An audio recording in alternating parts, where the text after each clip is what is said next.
Hey everyone, Wayne Fox back with another video in my Gone But Not Forgotten series. In my last video, I mentioned I had been through Michael Fatali's gallery when it was open in Park City on several occasions. His work is really beautiful in person, and in fact, his presentation of, he face mounts to an anti-reflective glass like museum glass, but he leaves a 2 to 3 inch clear border around it. Then he places that about a half an inch in front of a matching matte color. Really cool, and inspired my favorite presentation and product when I had my Park City gallery. The end effect is almost like the photographs, floating in space in front of the frame. Really cool. I had actually come across his name and his work many years before when I purchased this book, The World's Top Photographers Landscape, I think around 2004. At the time, my company was focused on growing a chain of children's portrait studios, but that didn't mean I wasn't fascinated with shooting and maybe someday selling landscape work.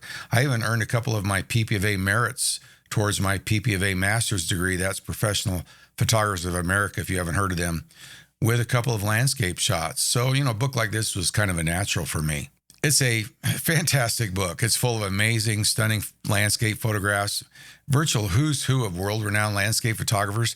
It included William Neal and Charles Kramer, who I mentioned last time were two of the ones I kind of had as a mentor. Mark Munch, Christopher Burkett, Andrus App, Joe Cornish, Art Wolf. Yeah, it's just to name a few.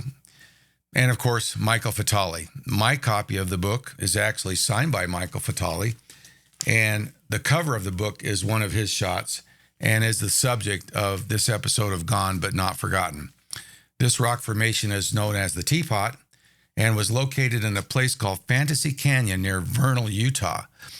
And of course, since it's part of this series, it means you can't take this shot anymore. And unfortunately, I was never able to explore this formation and try to capture my own interpretation of it.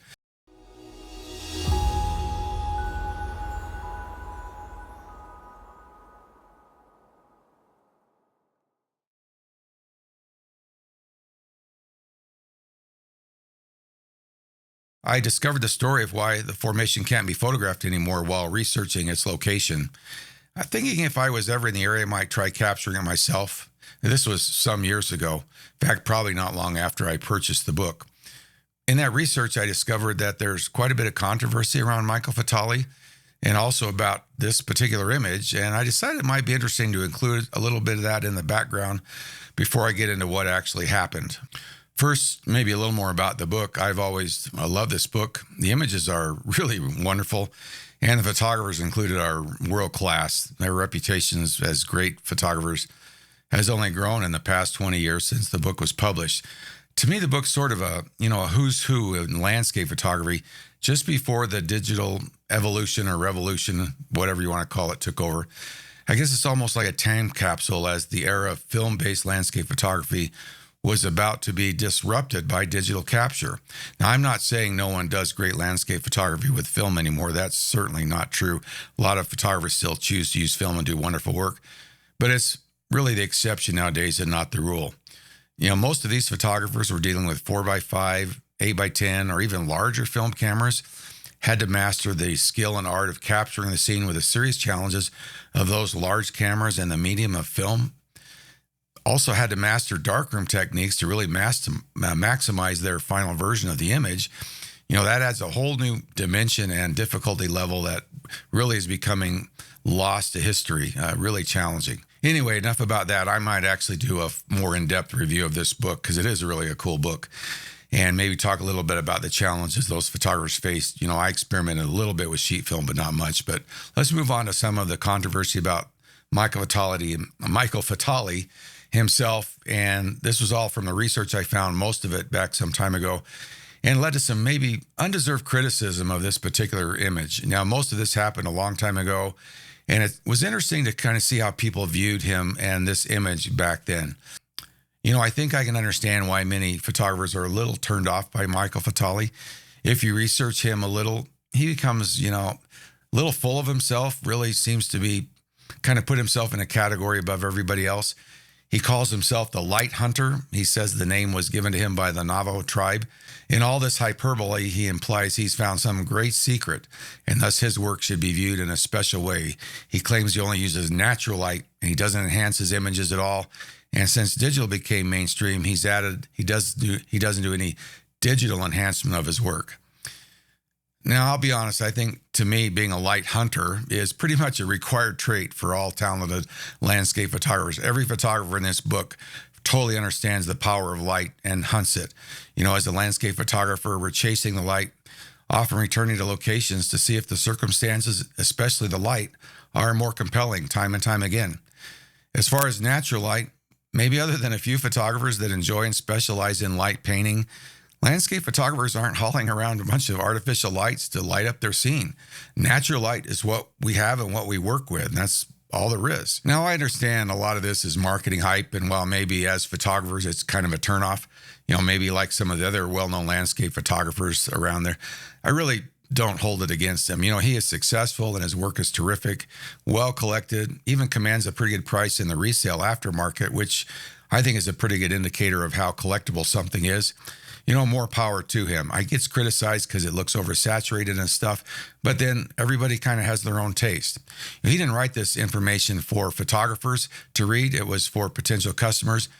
And if you read his full story, it's actually a pretty interesting read. He's got quite a background, and I enjoyed reading about him. And one thing to keep in mind, most of his portfolio was created hauling around a giant 8x10 view camera at a time where there weren't many roads, and getting into a lot of places like slot canyons meant rappelling by rope and some other pretty risky and maybe adventurous endeavors. There were no stairs in the lower Antelope Canyon in the early 80s. All of this while dealing with the challenges of 8x10 film. This isn't a case of, firing off 50 shots as the sun goes down, then picking the best, or more likely combining a few to get a great image. We're talking about maybe getting time to grab a couple shots or a few shots, or maybe even just one shot, or a lot of the time, probably no shots. I think a sheet of film that size was around $4 back then, which is about $12 a shot in current value. I don't know about you, but I'm not going to push the button and hope it turned out. If it isn't perfect, I'll come back another day. It certainly was a different way to work and shoot. I think what really gets to most photographers, though, and kind of exacerbates all this is his claim that he doesn't do any enhancement. Although it's pretty obvious he's done some serious non-digital enhancement, maybe even more than others would do digitally. The inference that he uses only natural light implies he did nothing but capture what was in front of him. But with film, you actually start the enhancement process before you even snap the shot by the kind of film you use. You want the reds, oranges, and yellows to pop? Well, shoot Velvia. You want better blues and greens? Shoot Ektachrome. Want some really cool, smooth, rich colors? If possible, shoot Kodachrome, although I don't think that was available in sheet film. Maybe you want a more natural rendering. You might choose Astia or Provia. So you're manipulating the outcome by the film you choose instead of capturing raw file and raw data and manipulating the image in post-processing. A lot of us try to mimic those old films in our post-processing because we like what they did. Why is one process better than the other? Of course, then you have to head to the darkroom, and he states that 50% of what he does is in the darkroom. So it wasn't just about shoot and print. It was about shoot, then manipulate when printing. And if it was truly 50% of the work in the darkroom, he isn't just doing some dodging and burning. He's doing some things like contrast masking to increase saturation, and maybe even sandwiching multiple negatives. And then, of course, he chooses to print it out on Cibachrome to get those colors to pop even a little more. Fantastic medium, beautiful medium we've lost to history. But again, a conscious decision to use a medium to enhance the colors in the result. Hey, I have no problem with any of this.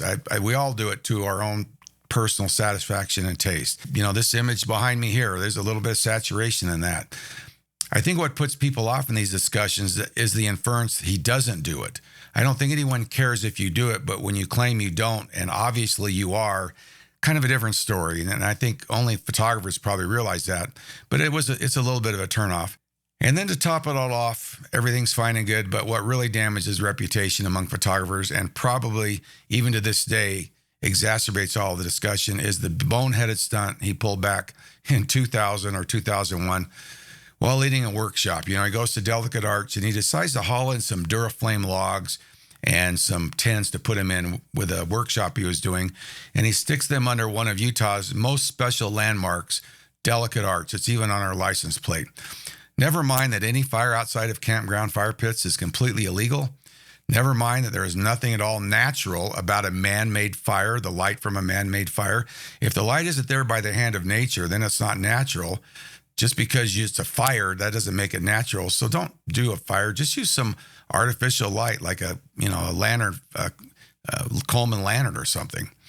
Now, as he tells the story, when they were finished, they stomped out the logs and unknowingly tracked ashes and wax from that process under the arch. His explanation of that was kind of ill-stated, and he tried to make it sound like he didn't do anything wrong, and he should have just admitted, hey, it was a stupid stunt.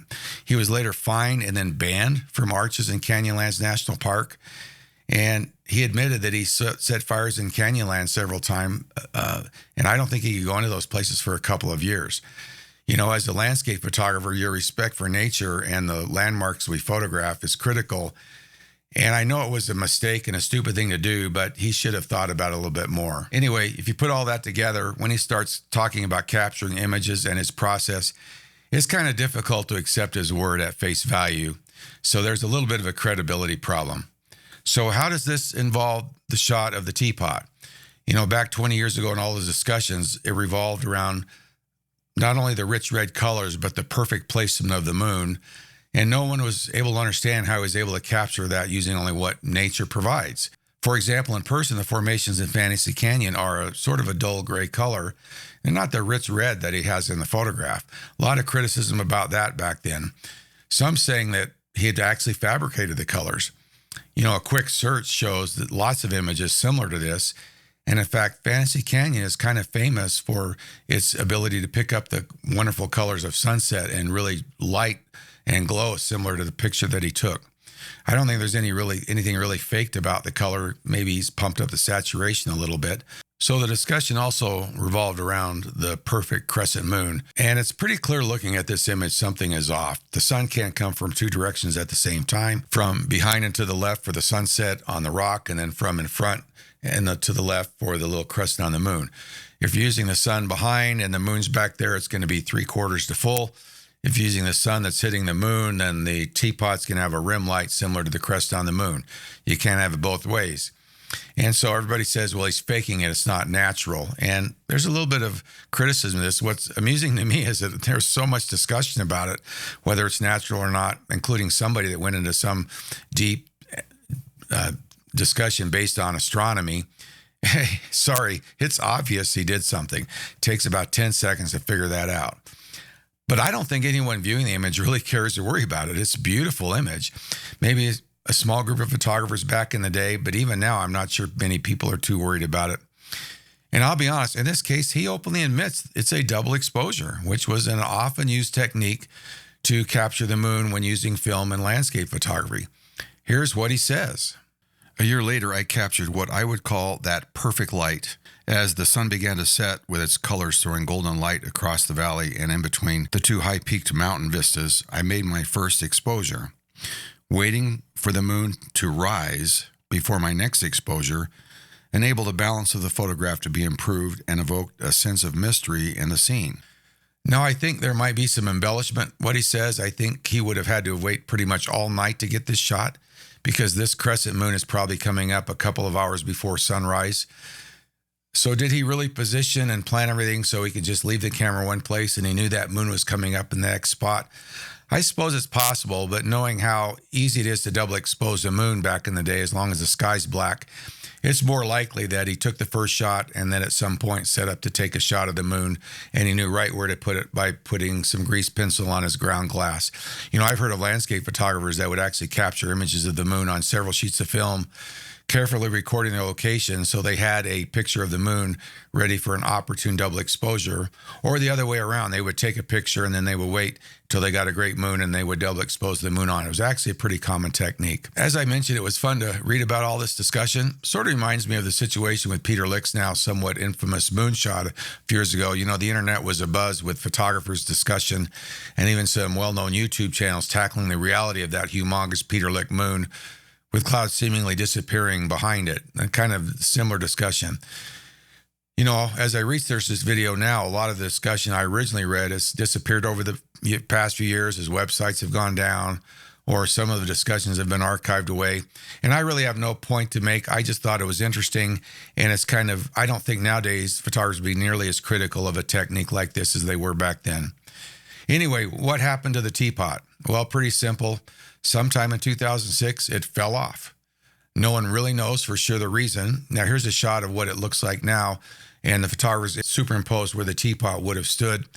You know, some say a freak winter storm went through the area and took it down. Some claim that evidence around it that humans did it. And unfortunately, that's not too hard to believe. Seems like every year we get a couple of idiots that think it's cool to knock something over that's taken nature eons to form. Not that it matters, but based on the damage, to me, it seems maybe this is the most likely story. I don't know why the whole thing would have fallen off like that instead of just some of those delicate little parts breaking off. There's a few other theories out there, but, really doesn't matter. It's now lost to the world, and all we have are photographs, including this most amazing and fantastic shot of Michael Fatali's to remember it by. Well, I hope you enjoyed this episode. Thought it was informational, and I enjoyed the story. I have a couple others planned of shots that I wasn't able to take because something happened before I got into landscape photography in the series. Anyway, appreciate you watching.